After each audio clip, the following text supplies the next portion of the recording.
오늘은 저기 26페이지 가속도 법칙.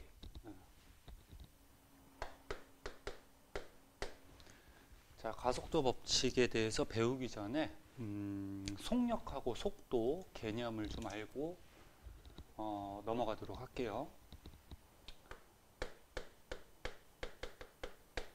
자, 속력은 뭐 중학교 때부터 많이 배웠다시피 뭐 수학에서도 나오다시피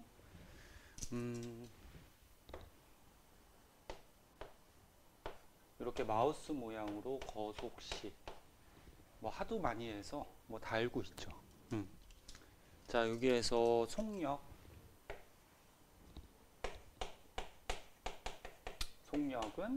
어떻게 구하지? 시간분의 거리, 이렇게 구하죠. 그래서 일정한 시간 동안에 거리를 얼마나 멀리 갔는지, 이게 이제 속력이고, 단위는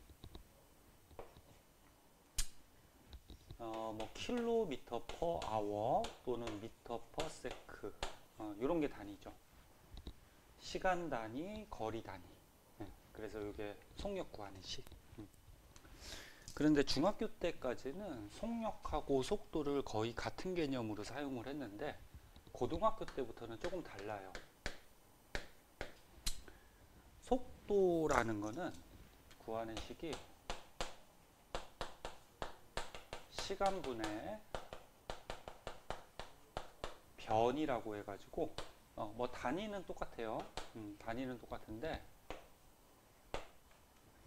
여기에서 변이라는 개념이 이제 처음 나오는데, 변이가 뭐냐면은 이쪽에다 한번 써볼까?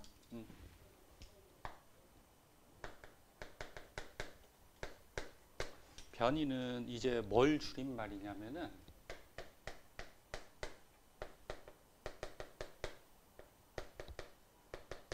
위치 변화량을 줄여서 이제 변위 이렇게 얘기를 해요. 그 위치가 얼마나 변했냐. 간단히 얘기하면 맨 처음 출발점에서 도착점까지 직선거리라고 생각해 주시면 돼요. 직선거리. 그러니까 예를 들어서 여기서 출발을 했어. 자, 여기서 출발을 해가지고 뭐 오른쪽으로 10m를 갔어요. 그 다음에 여기서 방향을 바꿔가지고 예를 들어서 왼쪽으로 3m를 갔어요. 그러면 출발점이 여기고 도착점이 여기죠. 그러면 위치가 여기서부터 여기까지 변한 거란 말이야. 그래서 이렇게 위치가 얼마나 변했냐, 요거를 이제 변이, 다른 말로 하면은 쉽게 출발점에서 도착점까지 요거 직선거리,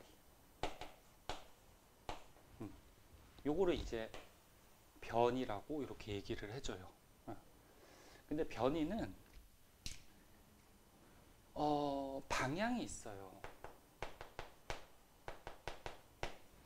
그러니까 예를 들어서 어떤 출발점을 기준점으로 잡았을 때 오른쪽으로 갔을 때를 뭐 플러스 변이, 그럼 뭐 왼쪽으로 갔을 때는 마이너스 변이. 그래서 물리에서 너네 플러스 마이너스는 방향을 얘기해요. 그래서 오른쪽을 플러스 방향으로 잡았으면은 왼쪽은 무슨 방향? 마이너스 방향이 되겠죠. 자, 그래서 요 속도라는 거는 시간분의 변이기 때문에 속도가 얼마나 빠른지 빠르게 하고, 그 다음에 변이, 방향이 있기 때문에 빠르게 하고 방향을 함께 표시한 값이라고 생각하면 돼요, 속도는. 근데 우리가 중학교 때부터 배웠던 속력은 어떤 물체가 얼마나 빠른지 빠르기만을 이렇게 표시한 값이거든. 얘는 방향이 없어요. 뭐 오른쪽으로 가든 왼쪽으로 가든 얼마나 빠른지 빠르기만을 수치로 이렇게 나타낸 값이다. 그렇게 보시면 돼요. 자, 그래서 방향 고려한다라는 거. 변이나 속도는 방향에 있다. 그거 꼭 기억하시고. 그럼 뭐 예를 하나 들어볼까? 아까처럼 이걸로 한번 하자. 자, 어떤 물체가 오른쪽으로 10m 갔다가 왼쪽으로 3m 왔어요. 그때 시간을 쟀더니 10초가 걸렸다고 하자. 10초.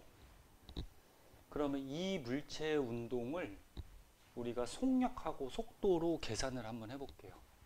자, 그러면 속력은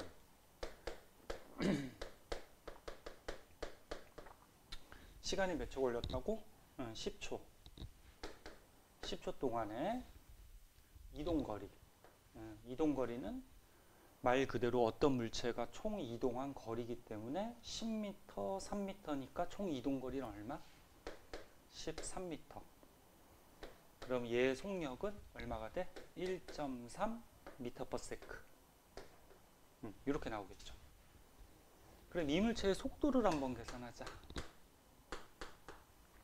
자, 속도는 시간분의 변인데, 변이는 아까처럼 얘기했듯이 출발점에서 도착점까지 직선거리, 즉 위치 변화량 7m가 되겠죠. 그럼 이 물체의 속도는 얼마? 0.7 m/s. 이렇게 구하는 거예요. 지금은 뭐 이렇게 기준점에서 오른쪽으로 물체가 이동한 거 한 가지만 봤기 때문에 방향은 여기서 크게 고려할 건 없는데, 이제 뒤에서 내용 배우거나 그 다음에 문제 풀 때 뭐 오른쪽으로 간 물체가 있고 또 왼쪽으로 간 물체가 있어요. 그러면 이제 플러스 마이너스 이렇게 방향까지 고려해서 써줘야 돼요. 그건 이제 뒤에서 다시 한번 할 거고. 자, 그 다음에 이제 가속도라는 게 나오는데,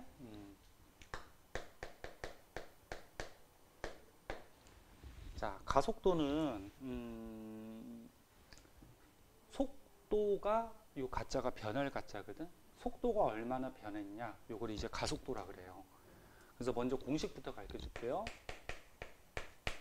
가속도는 일정한 시간 동안에 얼마나 속도가 변했냐,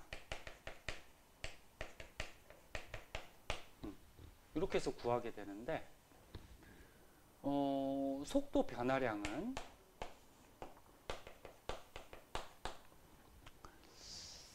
속도가 얼마나 변했는지를 구할 때는 나중 속도에서 처음 속도를 빼주면 변화량이 나와요. 그 예를 들어서 속도가 3에서 뭐 8로 변했대. 그럼 얼마 변했니? 5가 변한 거죠, 속도가. 그럼 이 변화량은 어떻게 구한 거야? 나중 거에서 처음 거 빼면은 변화량이 나오죠. 그래서 이제 앞으로 물리에서 이런 변화량이라는 거 많이 나오게 되는데, 변화량을 구할 때는 나중 거에서 처음 거를 빼주시면 돼요. 그러면 이제 변화량 값이 나오는데, 선생님이 지금 다 한글로 썼지만 이제 고등학교 선생님들이나 뭐 이렇게 강의하시는 학원 선생님들 보면은 이제 문자로 많이 표시를 하거든. 한글로 다 쓰기에는 너무 길잖아. 그래서 가속도를 이렇게 A라는 문자로 써요. 영어 약자인데, 시간은 T, 그 다음에 속도는 V. 근데 너네 이쪽으로 다시 가볼게. 이쪽으로 다시 보면은 속력하고 속도하고 차이점이 뭐야? 요거는 방향까지 고려하는 거죠. 그래서 속력은 쓸데가 없네. 여기다 쓸까? V라는 문자로 표시를 하는데, 속도는 방향이 있잖아. 이렇게 방향이 있기 때문에 마찬가지 V라는 문자로 표시하는데, 얘하고 구별하기 위해서 위에다가 화살표나 또는 밑줄을 그어서 방향이 있는 값이다 이렇게 표시하기도 해요. 쟤하고 구별하기 위해서. 그러면 시간은 T라는 문자로 표시하고 거리는 S죠. 그래서 V는 T분의 S. 요게 속력 구하는 식을 간단하게 문자로 표시한 거고, 속도는 시간분의 변이잖아. 그럼 변이도 아까 뭐라 그랬어? 방향이 있다 그랬죠. 그래서 얘도 밑줄이나 화살표를 위에 표시해 가지고 방향이 있는 값이다, 이렇게 문자로 표시하기도 해요.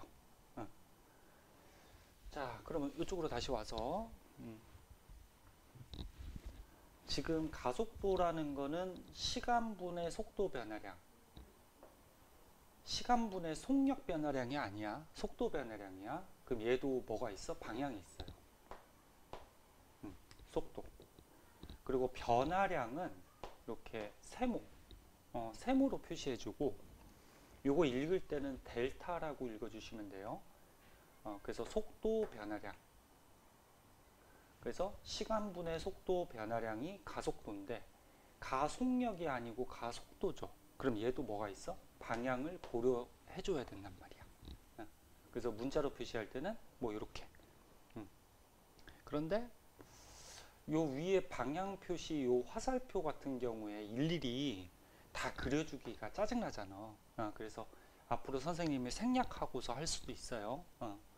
그렇게 알아두시고, 자, 요거를, 요 공식을 이제 간단하게 문자로 표시했을 때 이렇게 된다라는 거고, 요거까지 한번 적어볼까?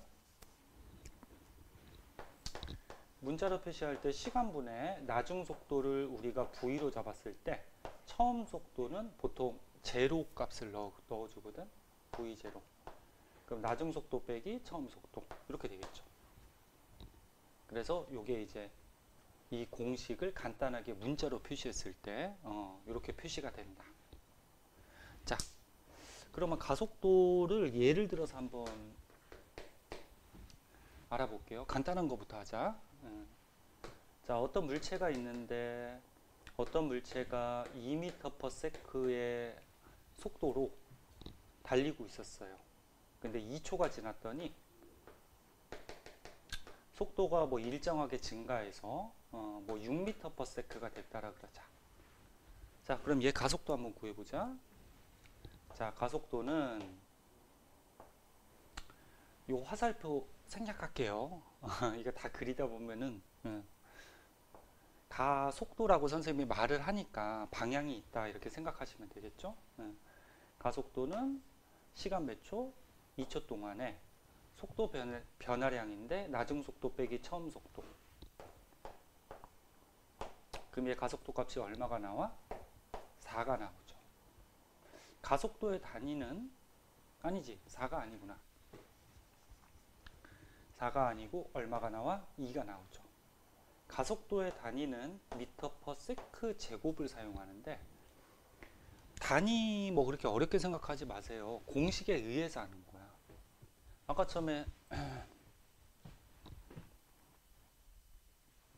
속력은 공식이 시간분의 거리니까 시간 단위, 거리 단위, 시간분의 거리. 그러면 가속도는 시간분의 속도 변화량이란 말이야. 그러면 단위를 생각해 보자. 여기다 쓸게요. 시간을 초를 썼어요. 시간분의 속도 변화량. 속도는 미터/세크, 이렇게 되겠죠. 그러면 수학에서 뭐 번분수 배웠다시피 세크는 1분의 세크니까 안에 거 곱해서 어떻게 돼? 분모. 바깥에 거 곱해서 어떻게 돼? 분자. 그래서 가속도의 단위는 미터/세크 제곱. 이렇게 단위를 쓰죠. 그리고 가속도가 이렇게 플러스 값이 나오면은 어떤 뜻이 있냐면은, 속도가 변하는데 1초당 2m/s씩 증가한다라는 의미예요. 다시 1초당 2m/s씩 속도가 변하는데 플러스 값이 나오면은 2씩 증가한다. 그래서 얘가 맨 처음에 속도가 2였는데 1초당 2씩 증가하니까 1초 지나면 4, 또 1초 지나면 6, 이렇게 변하겠죠. 그러면 자, 어떤 물체가 맨 처음에 6m/s로 달렸는데 2초가 지났더니 이 물체가 뭐 2m/s로 속도가 느려졌대요. 그럼 얘 가속도 한번 구해보자. 화살표 생략할게요. 그러면 시간 몇 초?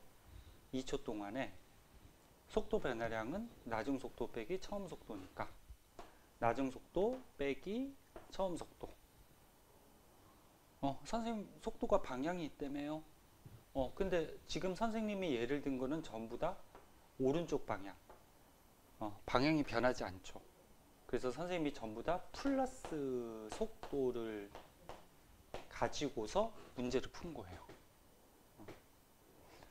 그러면 예를 보면은 가속도가 얼마가 나오니? 계산하면 마이너스 2가 나오죠. 그러면 눈치챘겠지만 가속도가 마이너스 값이 나온다는 얘기는 이 속도가 1초당 2m/s씩 변하는데 어떻게 된다? 감소한다 그런 말이에요. 그래서 1초당 2씩 감소하면은 이렇게 속도가 바뀌겠지. 그럼 방향 바꾸는 걸 한번 해볼까?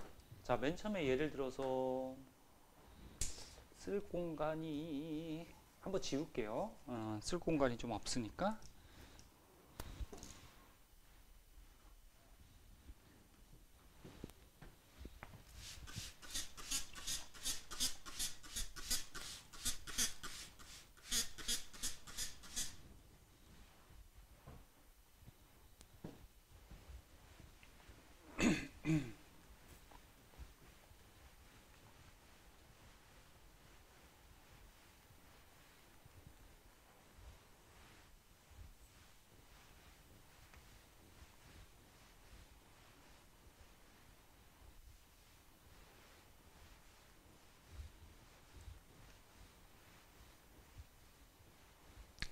자, 그때 얘기했듯이 지우는데 조금 시간 걸리니까 그때 정리를 하던지 뭐 공식 같은 거 조금 외우시던지.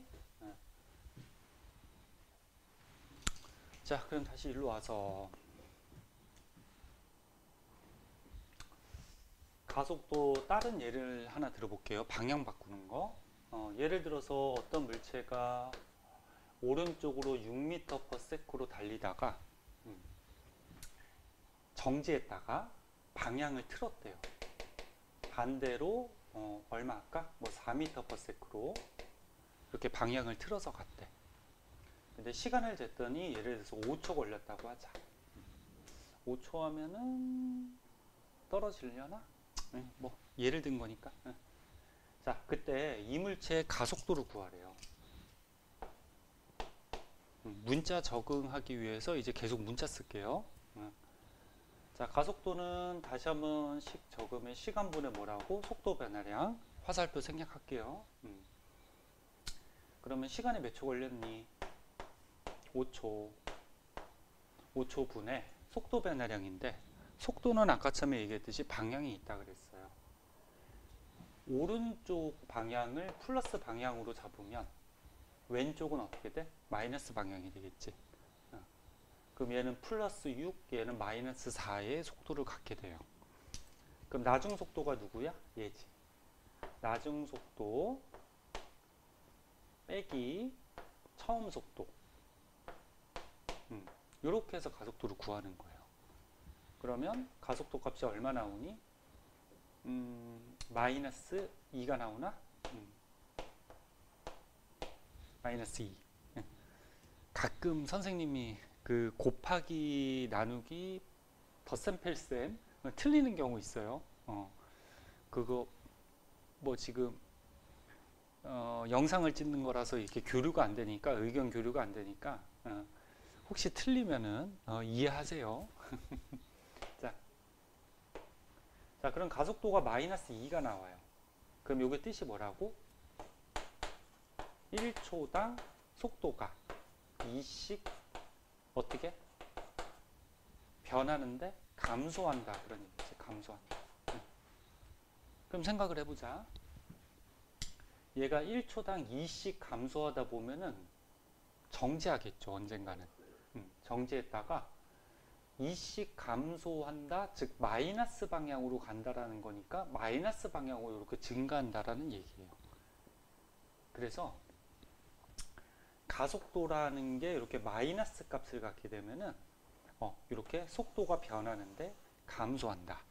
그리고 얘는 속도기 때문에 이렇게 방향을 고려해서 구해줘야 된다. 그거 좀 주의하시고. 그래서 그런 내용들이 거기 책에 써 있고요. 27쪽의 기본 문제는 한번 풀어보고 헷갈리는 거 있으면은 선생님한테 이제 다시 물어보시면 풀이해 줄게요.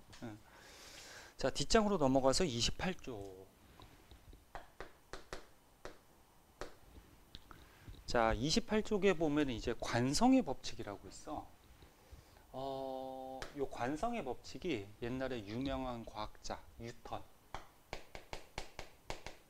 뉴턴 과학자가 얘기한 뉴턴의 운동 법칙이라고 하는데, 요 뉴턴의 운동 법칙이 3법칙까지 있어요. 1법칙이 요 관성의 법칙이에요.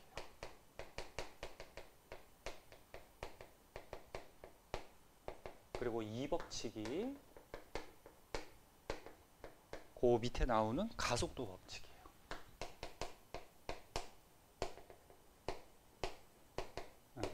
그리고 3법칙이 있는데 3법칙이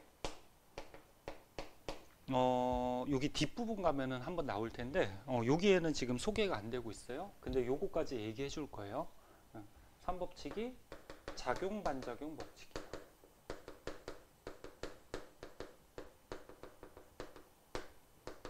요게 이제 뉴턴의 운동 법칙 세 가지인데 뭐 1법칙이 관성이다, 뭐 2법칙이 가속도다, 뭐 이런 거는 외울 필요는 없고 이 법칙들이 어떤 건지를 좀 알아두시면 되는데, 관성은 너네 중학교 때도 한번 배웠을 거예요. 관성의 뜻이 뭐냐면 물체의 운동 상태를 유지하려는 성질이 관성인데 조건이 있어요.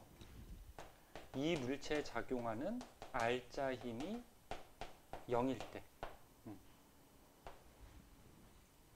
R자 힘, 요거는 앞에서 저번 시간에 한번 얘기했죠. 어떤 물체에 작용하는 모든 힘들을 더해서 실제로 물체를 움직이게 하는 그런 힘을 R자 힘이라 그랬죠.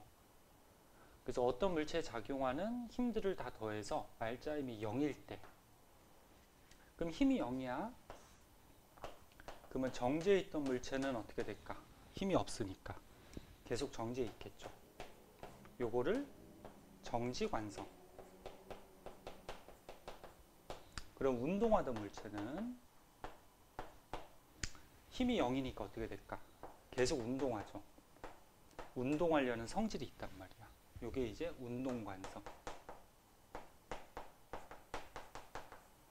근데 아무런 힘이 없으니까, 즉 R자 힘이 0이기 때문에 어떤 운동을 하냐면 등속 직선 운동을 하게 돼요. 등속, 속력이 어떻다? 같다. 즉 빠르기가 같다. 아무런 힘이 없으니까 처음에 속력대로 빠르기가 같겠죠. 그리고 직선, 방향도 같다. 힘이 없으니까 방향을 바꿀 수도 없죠. 그래서 다시 한번 정리하면 관성이라는 성질은 물체에 작용하는 R자 힘이 0일 때 처음의 운동 상태를 어떻게 유지하려는 이런 성질을 이제 관성, 그렇게 얘기를 해요. 그래서 거기 책에 뭐 여러 가지 관성의 예들이 나와 있는데 그 예들은 뭐 너무 쉬워서 언급 한 가지만 볼까 그러면? 예를 들어서 버스라 그러자. 버스에 사람이 탔어. 사람이 탔어. 잘 보이려는지 모르겠지만, 그러면 사람이 맨 처음 타서 정지해 있잖아. 그럼 요 사람은 계속 정지해 있으려는 관성이 있단 말이야. 그럼 버스가 출발을 했어. 그럼 버스가 출발하면 사람은 계속 정지에 있으려는 관성이 있기 때문에 이렇게 뒤로 넘어지죠. 이렇게. 왜? 요 자리에 남아 있으려는 성질 때문에 여기에. 그럼 거꾸로 버스가 달려. 그럼 사람도 같이 달리죠. 버스가 이렇게 달리면 사람도 같이 달리는데, 그러면 사람이 운동하고 있단 말이야. 버스하고 같이. 근데 버스가 달리다가 갑자기 급정거를 해버리면 사람은 어떻게 돼? 계속 운동하려는 관성 때문에 앞으로 튀어나가죠. 이렇게. 그래서 한번 움직이면은 계속 운동하려는 관성 때문에 계속 움직이려는 성질. 이것도 관성이죠. 운동 관성. 요거 말고 뭐 책에 뭐 여러 가지 예들이 소개가 되는데, 그거는 이제 문제 풀다가 문제 나오는 예들이 있으면은 추가 설명을 좀 더 해주도록 할게요. 요 예들은 뭐 쉬운 것들이라서 한번 책 보면 알 수 있을 것 같아요. 자, 근데 관성이 여기로 볼까?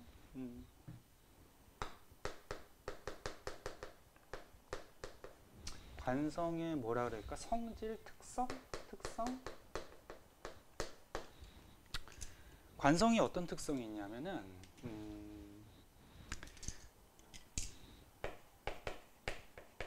질량이 크면 클수록 관성이라는 성질 또는 관성 때문에 작용하는 힘을 관성력이라 그러거든. 근데 질량이 크면 클수록 관성 또는 관성력이 커지는 현상이 있어요. 뭐 예를 들어서 뭐 자동차하고 기차가 있대요. 그럼 누가 질량이 더 크니? 기차가 더 크죠, 질량이. 그럼 기차는 관성이 더 크단 말이야. 그럼 만약에 자동차하고 기차하고 맨 처음에 정지에 있었어.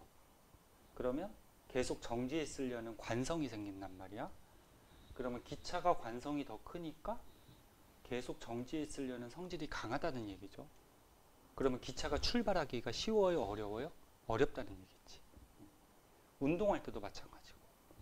그래서 질량이 클수록 관성이나 관성력은 좀 커지는 그런 현상이 생기고, 뭐 또 한 가지 더 하면은 관성이라는 성질, 관성력은 가속도와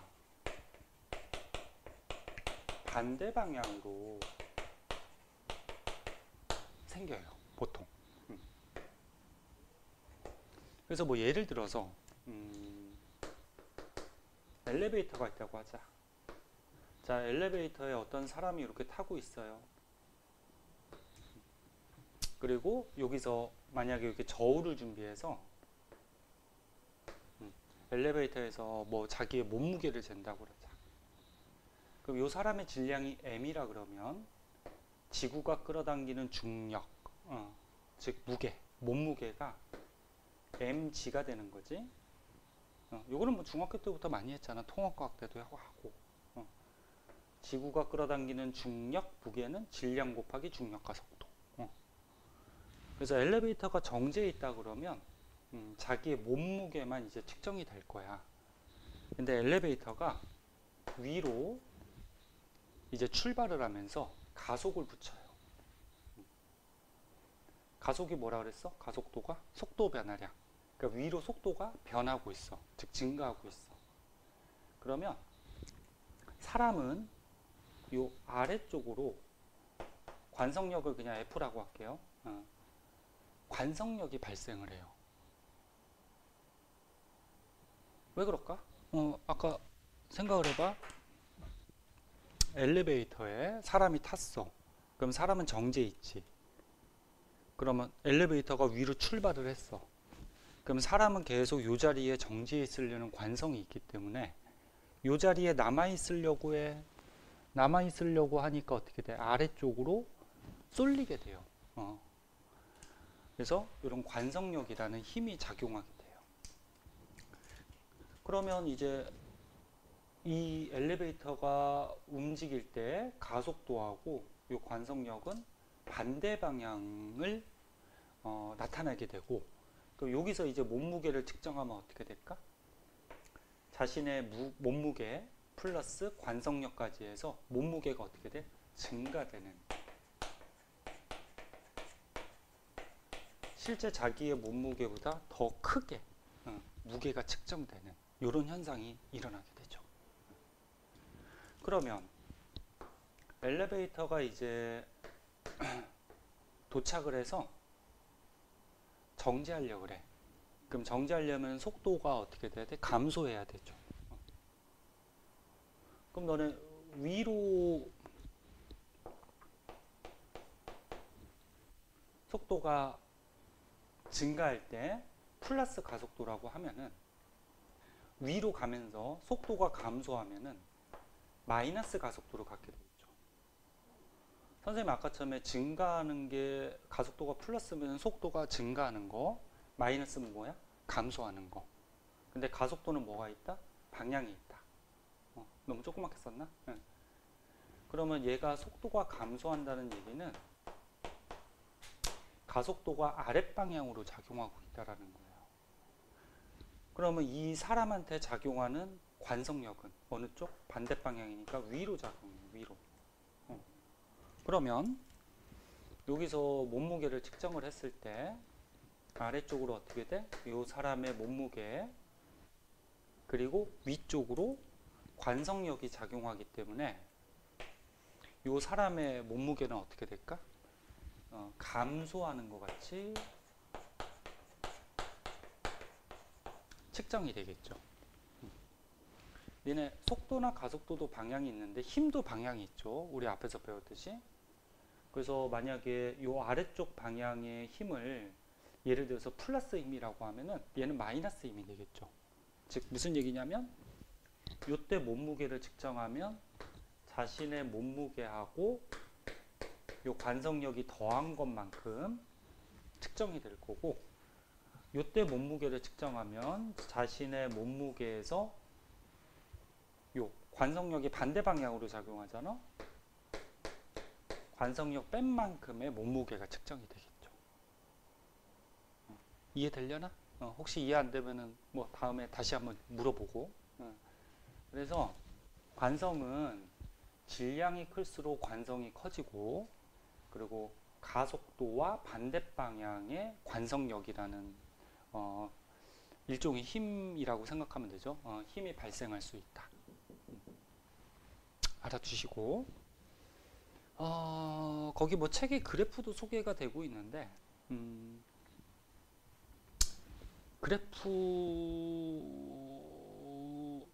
요 그래프는 과속도 법칙에 대한 그래프구나.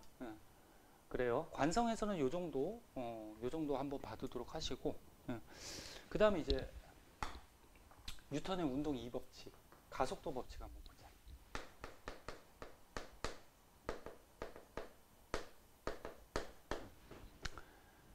자, 먼저 공식 먼저 적어줄게요. 가속도 법칙은 요게 가속도 법칙이거든. 처음이니까 한글로 적어줄게요. 가속도는 m이 질량 표시하는 문자죠. F는 힘.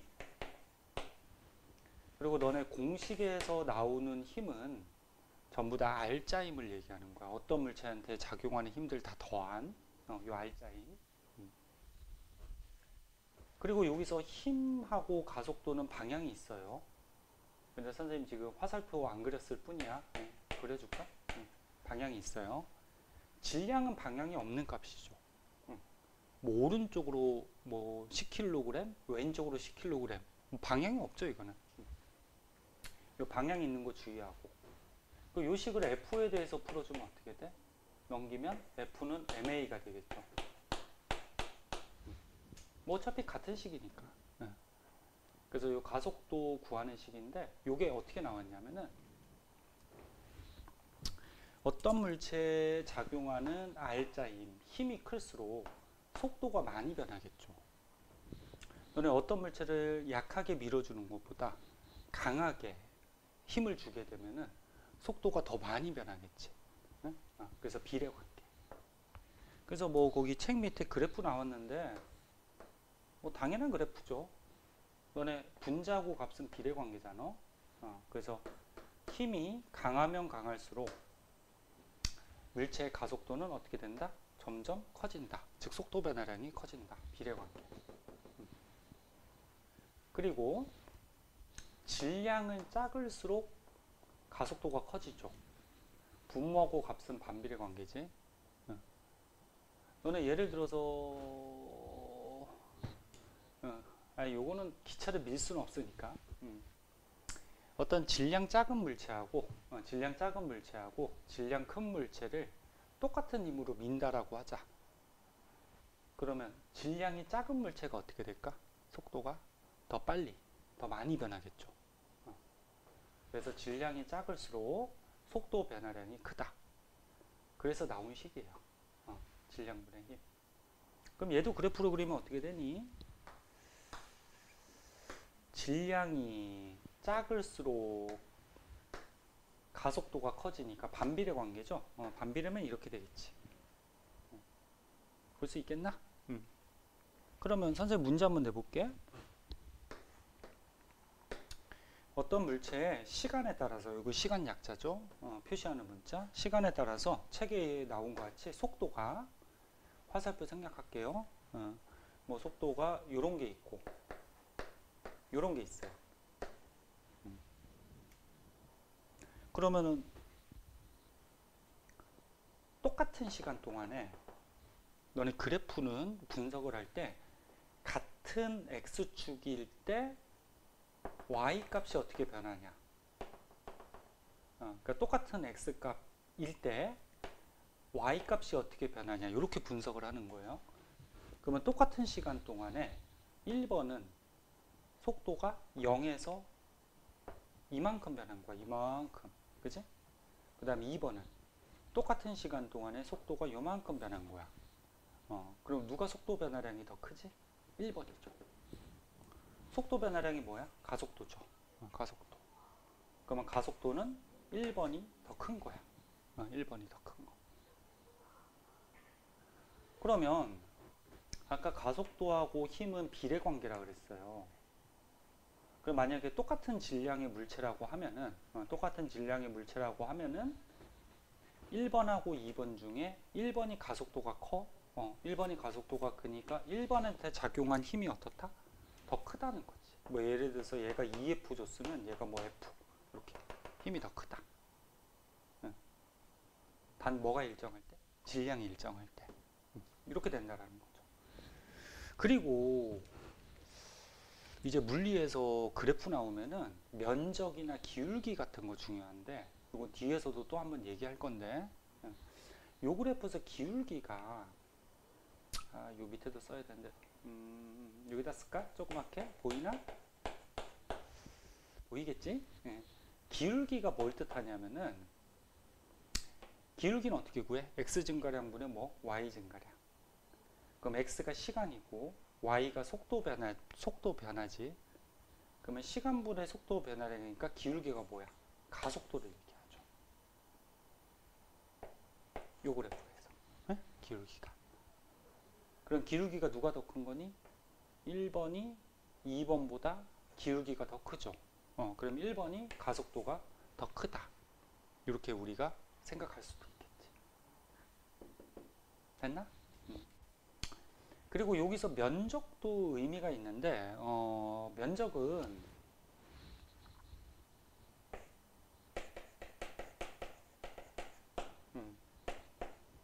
면적 구하려면 어떻게 해야 돼? 만약에 여기 면적 1번 면적이라고 하자. 그럼 면적 구할 때 어떻게? 세로 곱하기 가로죠. 그러면 속도 곱하기 시간이야. 그러면 거속시에서 속도 곱하기 시간이 뭐야? 거리 또는 변이가 되겠죠.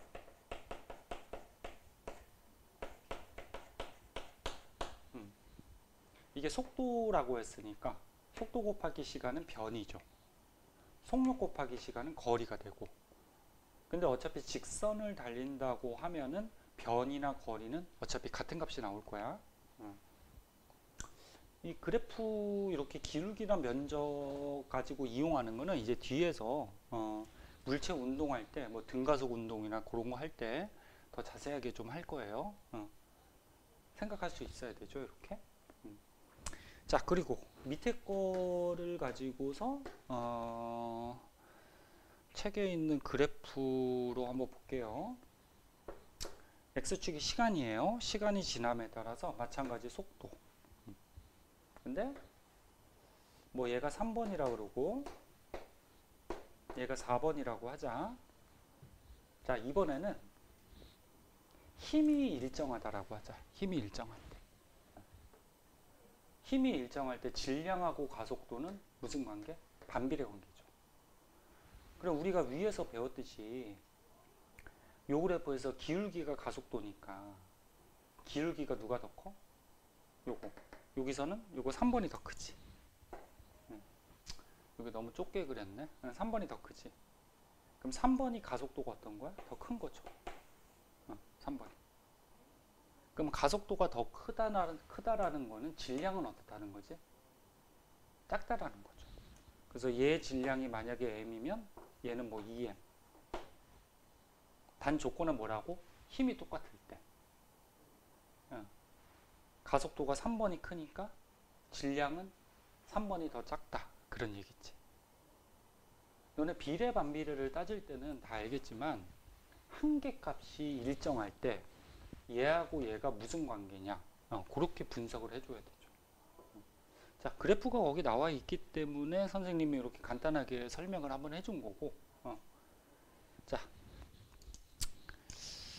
그렇게 해서 가속도 법칙을 간단한 내용들을 조금 이해해 주시면 될 것 같아요.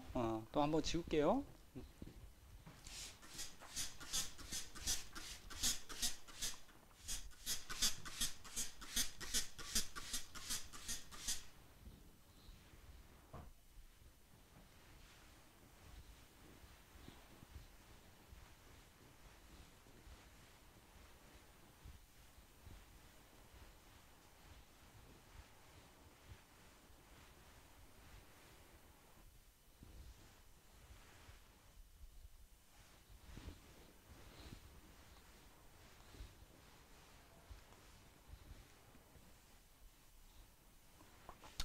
날씨가 많이 추워져가지고 내일부터는 뭐 영하 10도 가까이 막 떨어진다고 하더라고 아침에.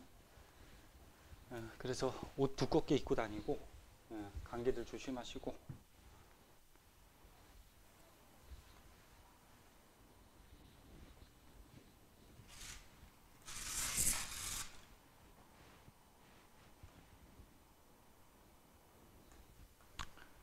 자,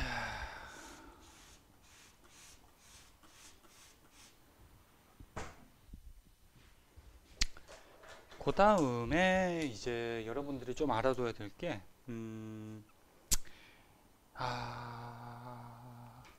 저기를 넘겨볼까요? 30페이지?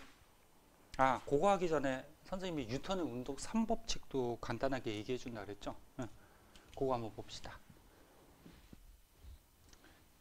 카메라가 여기 있는데, 그 화면이 이쪽에 있어요. 그 선생님이 자꾸 화면을 쳐다봐서, 이렇게 카메라에 눈을 못 맞출 수도 있어요.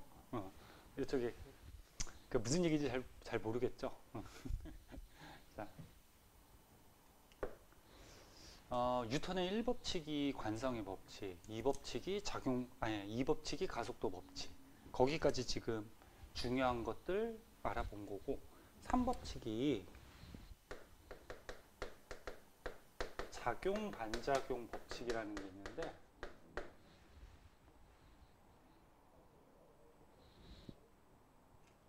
화면이 왜 끊겼지?